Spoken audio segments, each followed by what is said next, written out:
Yo, what's happening, people? Okay, so today I want to talk about a show called Lord of the Rings, Ring of Power. I want to talk about the show, even though I have not watched a single episode of it, because apparently that's what people do online. We talk about stuff we don't actually watch. But yeah, I want to talk about this show. Well, really, I want to talk about things surrounding this show, because this show got review bombed. And real quick, for those who might not know, review bombing is when a group of people organize together online, goes to an online forum and organize to give a particular show, movie, game, whatever it may be. They organize to give it a low score in order to tank its overall score, so it ends up with like 20%, 30%, just something really low like that. And it's usually to do with things like, race, gender, and that sort of thing, where maybe a character got changed from a white character to a black character and people don't like that, or a female character is used and they don't like that.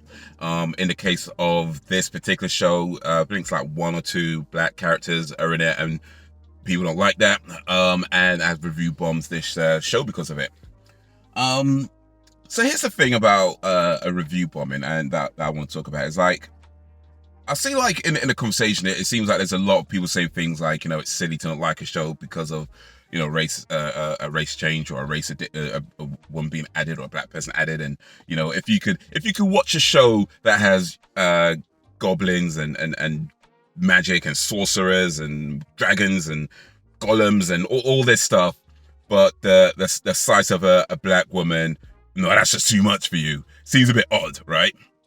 But here's the thing about this, is that even though I might agree that it seems like an odd thing to pick out, ultimately it is their opinion, and they are entitled to that opinion.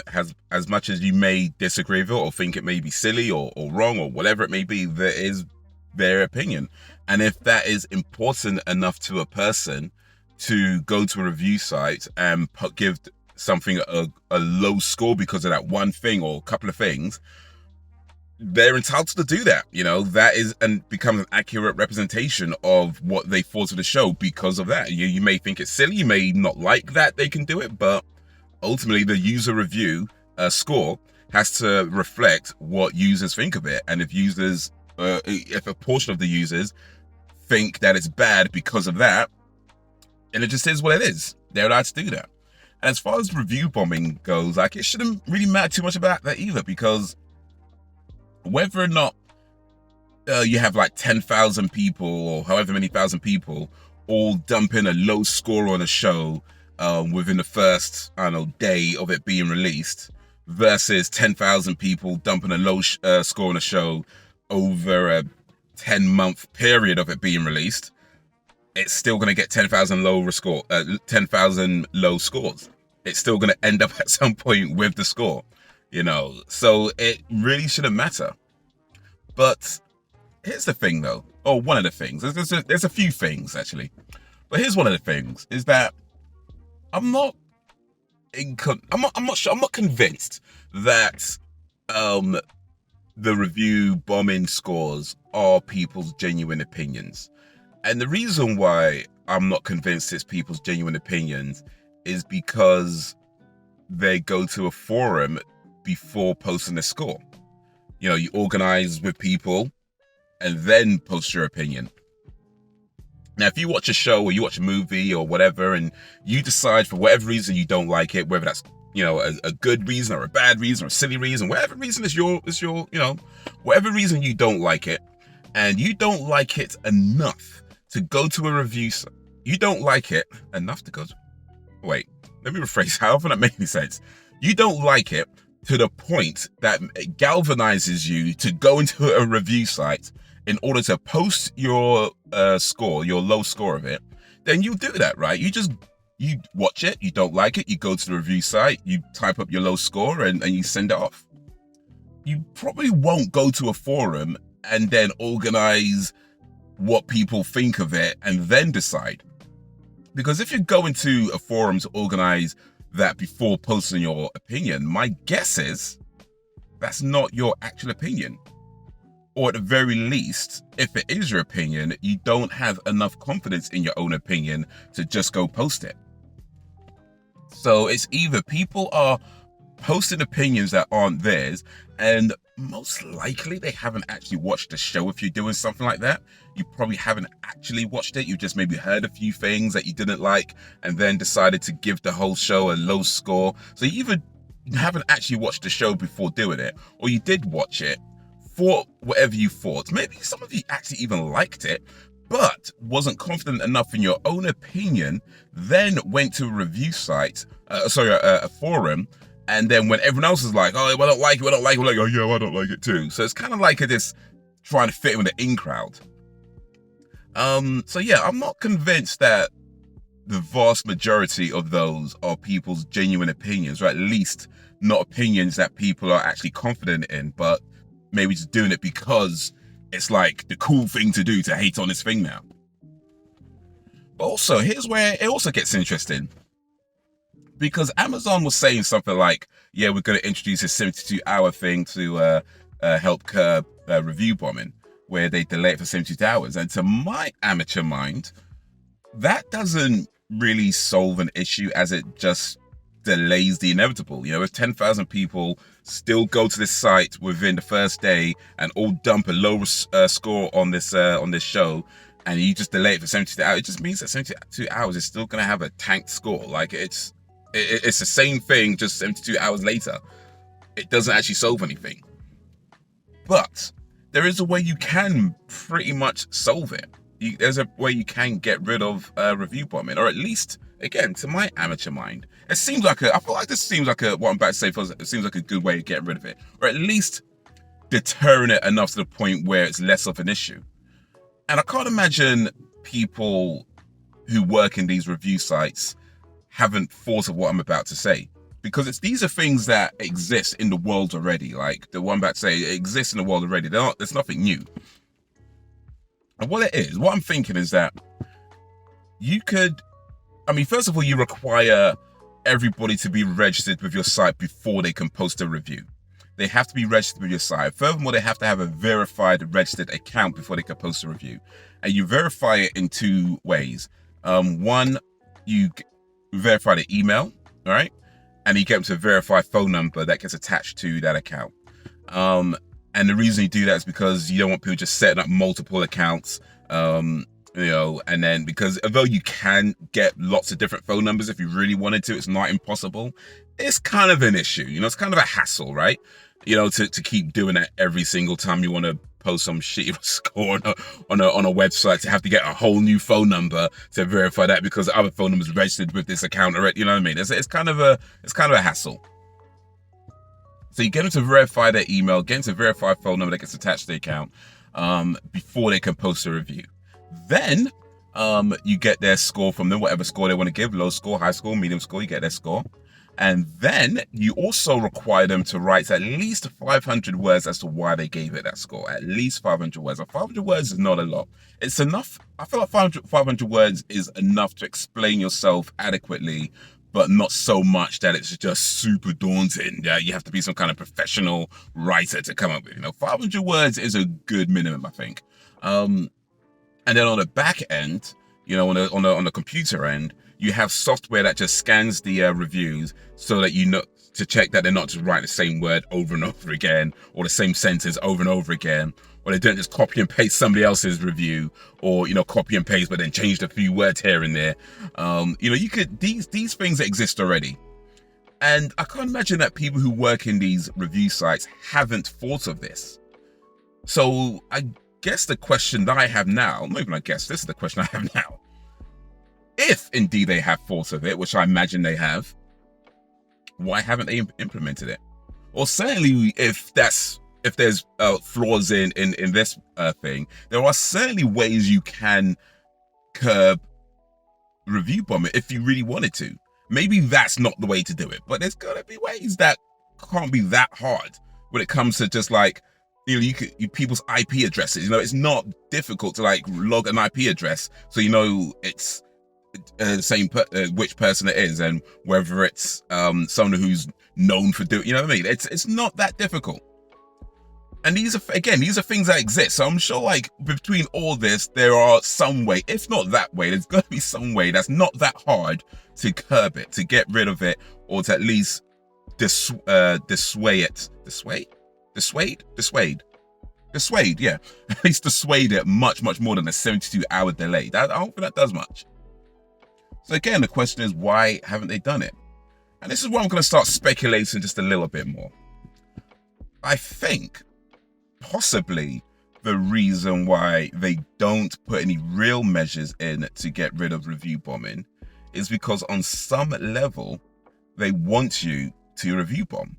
Or maybe not want,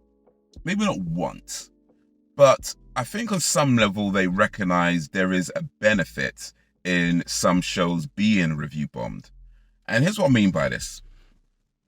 If you have a show that, you made a show, you did the best you could, but the end product was, it was okay. Maybe it was just terrible. Let's just go with that. Let's say you made a show and you watched it back and thought, actually, this is just not that good at all.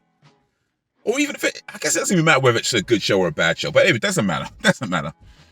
Whether it's a good show or a bad show, it doesn't really matter.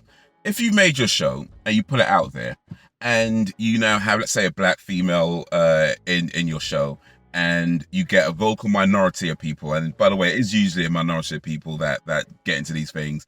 They just have to be particularly loud on the internet, so it sounds like there's a lot of people. It's really just a small group of people. At least in most cases, a small group of people, but they're just quite loud, and those are the voices that you just often hear.